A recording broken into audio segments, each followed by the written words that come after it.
ये बात 101% सच है कि अगर आपके अंदर गंजे को कंघी बेचने की कला है तो आप सेल्स की दुनिया के बादशाह बन सकते हो। लेकिन इसके लिए आपके अंदर पर्सनालिटी होनी चाहिए, और उस पर्सनालिटी का जो सबसे अहम हिस्सा है वो है बात करने की कला। इसलिए इस वीडियो को देखते वक्त अपनी आंख भले ही बंद रखना, लेकिन कान खुले रखना, ताकि हर एक सेकंड मेरी बोली हुई हर बात आपके माइंड तक पहुंच सके, जिससे वो खुद को अपडेट कर सके। जब भारत अंग्रेजों की गुलामी को झेल रहा था, तब डॉक्टर सुभाष चंद्र बोस जर्मनी के शासक हिटलर के पास मदद के लिए गए। हिटलर को दुनिया का सबसे सनकी और तानाशाह शासक कहा जाता है, जो अपने आगे किसी की नहीं सुनता था। लेकिन बोस जी की बातों ने उसे इतना प्रभावित किया कि उसने अपनी सेनाएं देकर न सिर्फ उनकी मदद करी, बल्कि अंडमान निकोबार द्वीप समूह को भारत को तोहफे में दे दिया। ये होती है बात करने की कला, कि जिसे दुनिया सनकी, तानाशाह और पागल कहती थी, वो भारत की मदद करने को मजबूर हो गया। इस कला को अपने अंदर उतारने के लिए आपको समझनी होंगी ये 4 बातें: कब, कहाँ, क्या और कैसे। क्योंकि अगर बातचीत की जंग को जीतना है तो आपकी इन चारों तलवारों की धार तेज होनी चाहिए।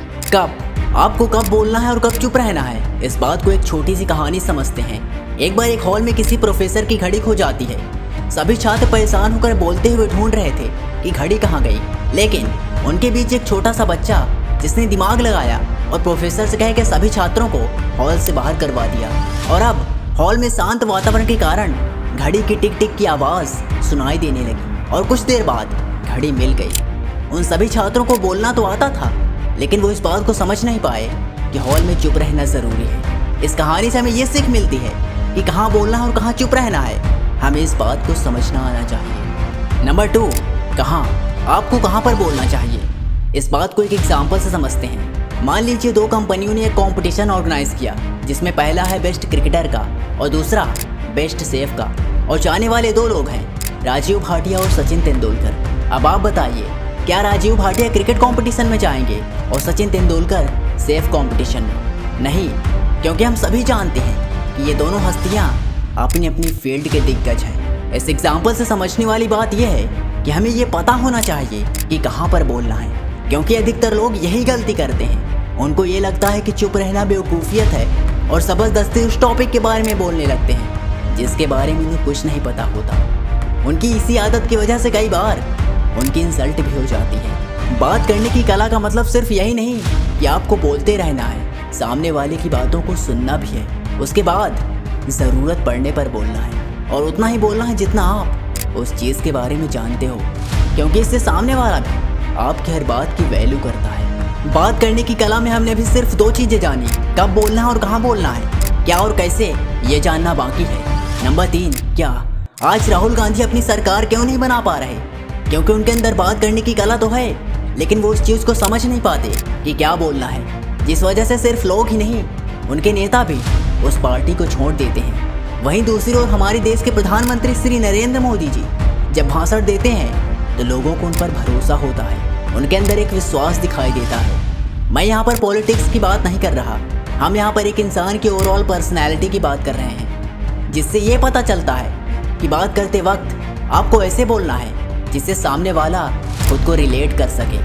कहानियाँ सुनना लोगों को क्यों पसंद होता है? क्योंकि उससे वो खुद को रिलेट कर पाते हैं। आज नेटवर्क मार्केटिंग के लीडर्स और बड़ी बड़ी कंपनियाँ इसी कला का इस्तेमाल करके अपने किसी भी प्रोडक्ट को बेच देती हैं। इसलिए अगर आपके अंदर ये कला आ गई कि आप उनको ये यकीन दिला पाएँ कि आप जो बोल रहे हैं वो सच है, तो आप किसी भी फील्ड के बादशाह बन सकते हैं। नंबर 4, कैसे, इसको नज़रअंदाज मत करिए, क्योंकि यही वो तरीका है जिससे आप अपने मैसेज को सामने वाले तक डिलीवर करते हैं। जब 2 लोगों को एक ही बात कहनी होती है तो ऐसा अक्सर होता है कि कोई अपनी बात को इस तरीके से कहता है कि लोग उसके दीवाने हो जाते हैं, और दूसरा उसी बात को ऐसे कहता है कि लोगों को उस पर विश्वास नहीं होता। ऐसे में आपकी जो सबसे बड़ी गलती है वो ये कि आप अपने मैसेज को लेकर कॉन्फिडेंट नहीं हैं। ज़रा सोचिए, अगर आप अपनी चीज़ को लेकर खुद ही कॉन्फिडेंट नहीं हैं तो आप उस चीज़ के लिए लोगों के अंदर उस कॉन्फिडेंस को कैसे डेवलप करेंगे?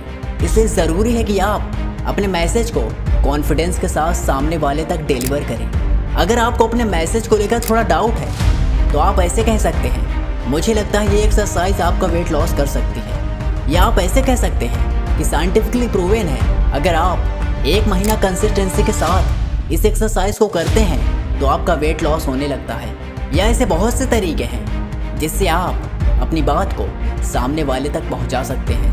30 सेकेंड समरी। इस वीडियो में हमने पर्सनालिटी डेवलपमेंट के पार्ट 1 को जाना, जो है बात करने की कला। अगर आप इस कला में महारत हासिल करना चाहते हैं तो आपकी कमांड इन 4 चीज़ों में होनी चाहिए। कब कहाँ बोलना है, क्या और कैसे बोलना है, इस चीज़ की प्रैक्टिस करें और इसे अपनी लाइफ में इम्प्लीमेंट करें। अगर इस वीडियो ने आपकी लाइफ में कुछ वैल्यू ऐड की हो तो आपको पता है क्या करना है। मिलेंगे फिर किसी धमाकेदार वीडियो में, तब तक के लिए धन्यवाद। Here I am Rajeev, unlock your potential.